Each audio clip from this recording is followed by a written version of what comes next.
Native advertising is essentially an ad format, right? When you look at a website and you see ads you see content for content that is in feed and promotes content, that's a native ad.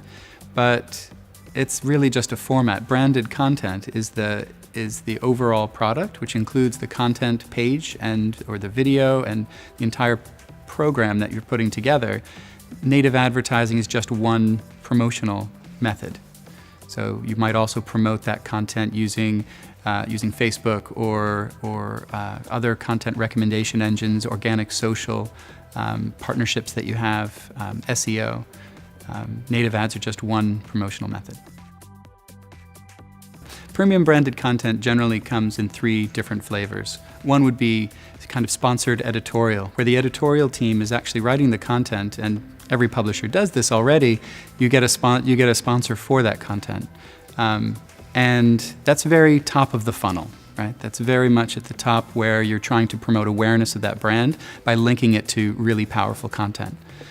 The second flavor would be custom content, and that is a light or a heavy integration of the brand with the content. So a publisher will engage with their content studio or their editorial team and create content in partnership with the brand, and it can be extremely powerful for people up and down that funnel, depending on where you want to engage with people. And I would say the third part is really partner content, where the client or the partner has created content already, but they struggle to get people to view it.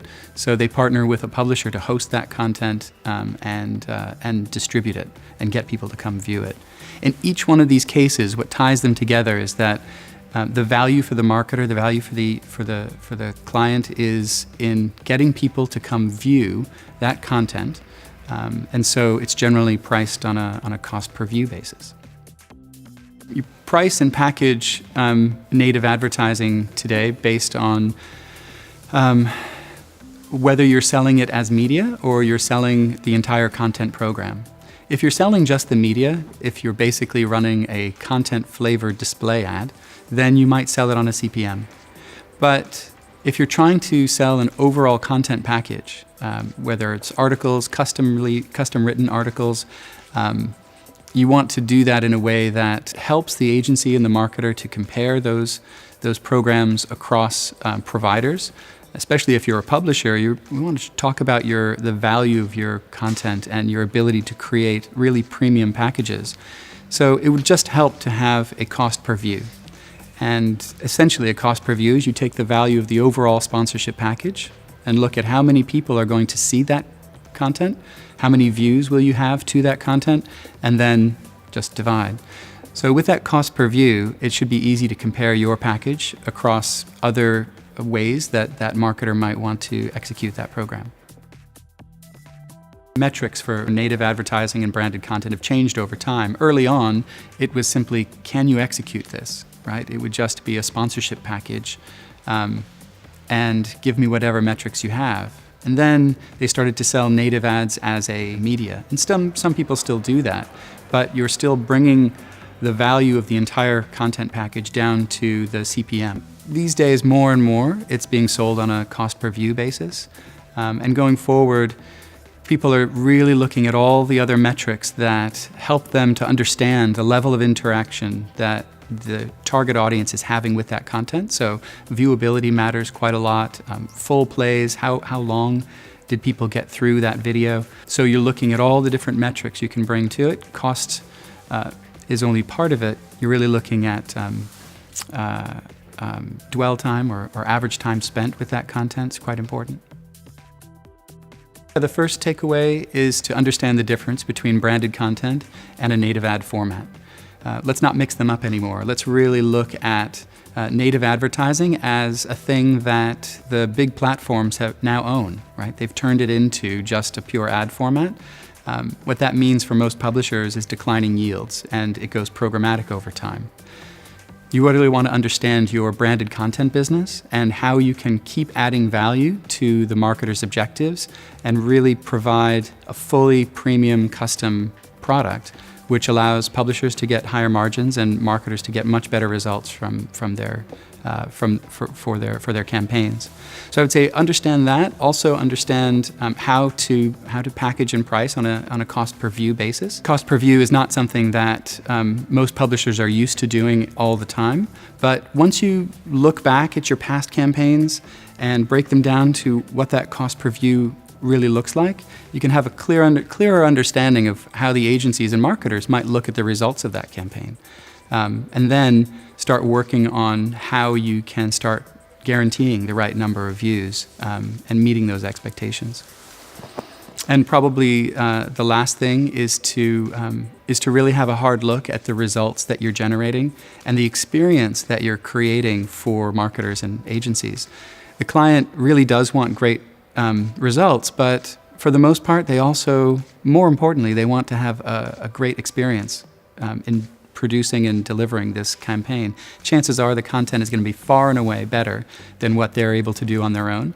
So this is going to be the centerpiece of the package that they're offering back to their clients. So make that experience a really good one, and they'll come back and keep buying.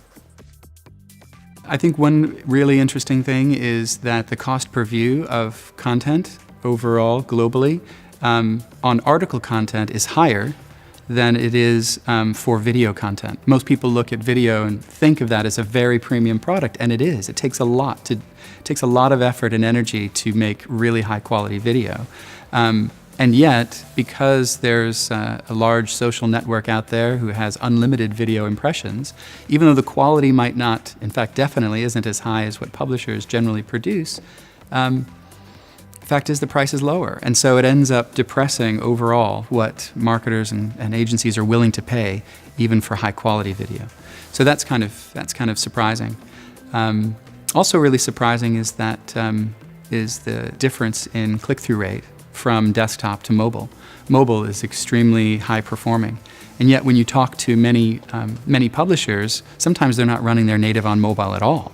Or if they are, they're not running it in all of the different places they can go. They're not necessarily running it on their Google AMP or Facebook Instant Articles pages. They may not be running it in their newsletters. In fact, we find that most publishers aren't. And yet, what we find is that when you run native in newsletters, your click-through rate from these very engaged audiences is extremely high, and the dwell time is double what you would get from desktop. They've struggled with native. Because their display advertising business is very programmatic these days, they start off with native actually thinking programmatic and how can I enable that and make that work.